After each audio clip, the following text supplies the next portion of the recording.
On Saturday night, Austin FC will be playing against Seattle Sounders for the seventh time in club history, and record shows that Seattle has the most wins with 3, and Austin FC only has 1 win against Seattle, in which they got it last season in a surprising road win in a 2-1 score against Seattle from the goals of Ethan Finley and Giazzi Zardes. But both clubs in respective way lost in the first game of the 2024 season by the same scoreline but different opponents. For Seattle Sounders, they lost on the road to LAFC in a 2-1 score, but for Austin FC, well, we all witnessed that 2-1 loss to Minnesota United in what was a really terrible performance and a really disastrous loss at home. But for both clubs, this is their first of many. Austin FC, first road win, Seattle, first home game of the 2024 season, so let's see what happens. For Seattle, they have many issues, which it's their key players. They're going to be missing 6 of their 11 starters against Austin FC due to injury. One of them, those 6 players are Raul Diaz, Stefan Fry, Yamar Gomez, Joao Paulo, Nathan, and Albert Rusnak. And Brian Spencer, the coach of Seattle, has said that he's going to put up a rotational squad against Austin FC. And let's not get PTSD when I say that, because 3 years ago, which they had a rotational squad for Seattle, they managed to beat Austin FC at Q2 in a 1-0 score. But that rotational squad was a bunch of teenagers, so we might see that happen again on Saturday night. Seattle, they're the type of club who find the right replacements for those specific players. Like, let's say for Joao Paulo, we find someone who plays the same style, who has the same play style as him, put him right there, and we're like, oh, that's Joao Paulo 2.0, and someone who follows the same procedures as Joao Paulo does if he's there right there with Seattle. So 3 players that Seattle has, Austin FC have to focus on, and those players are, first is their new DP, comes from Argentina, came from Lanús to join Seattle, and that's Pedro de la Vega, who brought life to Seattle in that 2-1 loss against LAFC, brought more life and brought more energy to the squad, even though he came off the bench about 23 minutes.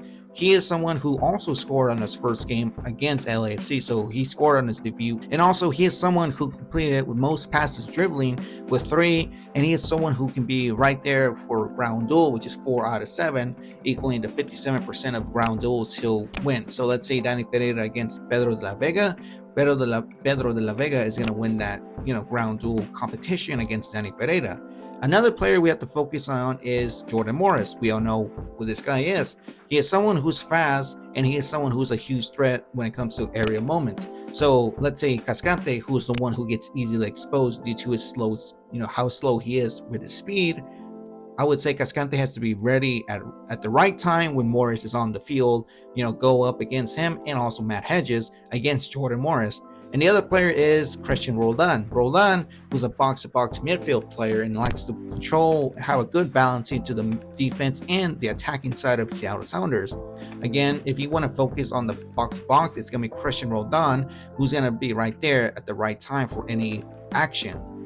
But for Austin FC, this is the big thing for us. There are 2 players who are out against Seattle. One of them is Leo Bison. Leo Bison suffered a right foot injury in a surprising way against Minnesota, who came off the bench, and Julio Cascante took over that spot. And I would say Cascante did a decent job, even though we lost to Minnesota. The thing is that our center backs are they're okay list, but a far improvement to what we had last season, because we have Cascante, Matt Hedges, and Brendan Heinz-Ike. And I would say this isn't optional for me, something to say. If we want to bring a supplement substitution player, we can bring Salvatore Mazzaferro from Austin FC2 to add more depth and add more body to the bench in case something happens. Like, let's not hope another, situation happened last season, because last season we all know what CBs we had. We had Amro Tarek, Kip Keller, and Alex Ring, but I'd hope not that Alex Ring doesn't start as a CB against Seattle Sounders.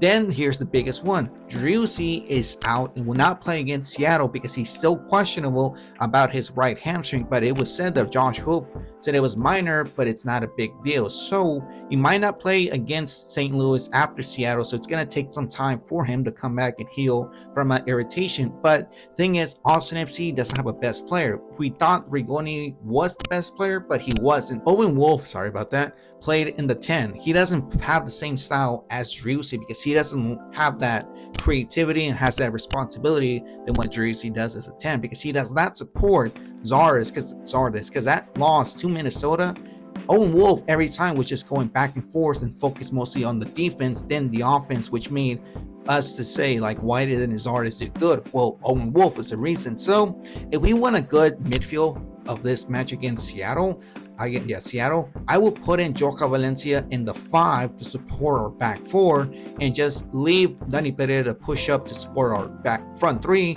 and say make Alex Rings a box-to-box midfield player, focus on the attack and the defense in that match. But it's going to be tough to tell because Wolf has more favoritism to his son than to Joka Valencia starting in this game, because that's the 3 right there for us, a trifecta. Valencia, Alex Ring, and Dani Pereira. And for our front 3, I will have to say Diego Rubio. He showed more energy and showed more physicality, like someone who wants to fight for the win than Zardes did against Seattle. And the next one is Obrian over Ethan Finley, because Obrian, like I said in my previous video, he is someone who likes to bring more energy and likes to cut in those deep moments, like sneak up to you and surprise you. Because with this back 4 of, rotated back 4 of Seattle, I think we need to take the full advantage and score as many goals against them, because that's the must win right there. I did say that must win. In our left winger, Rigoni, here's my thing. Rigoni didn't have a good game until Obrian and Diego Rubio showed up, because right there when you see him on the left, he did a lot much more better than what he did with Zardes and Ethan Finley, because this is what I've said before and many have said. Rigoni plays better on the left side, because when it came to last season with Gallagher and Rigoni, those two linked up at a good time, and that's the thing too for our fullbacks. I would start Guillermo Biro over Zan Komanich, because Biro showed more energy than what Komanich did in that match. And, Biro scored in his first game, so that should boost up his confidence even more. But that's my prediction. That's my lineup right there. Brad Stuber, staying Stuber on the goalpost. Back 4, John Gallagher, Julio Cascante, Matt Hedges, and Guillermo Biro. Trifecta of the midfield, we got Valencia, Alex Ring, and Dani Pereira. And the front 3, Rigoni on the left, Obrian on the right, and the number 9, Diego Rubio. That's my predicted lineup against Seattle, because we gotta take full advantage against a rotated lineup of Seattle. So my score prediction, it's not going to be an easy game against this squad, because we struggle against rotated teams no matter what. But I would say Austin FC comes out with a 1-point and 2-2 score by 2 goals of Diego Rubio, and that should be game for us before our next game against St. Louis at Q2. But hopefully you guys understood this match, pre-match, or what is the preview match to the game against Seattle, and there's more to come. My name is VanillaMexican17, and I'll catch you guys on the next one.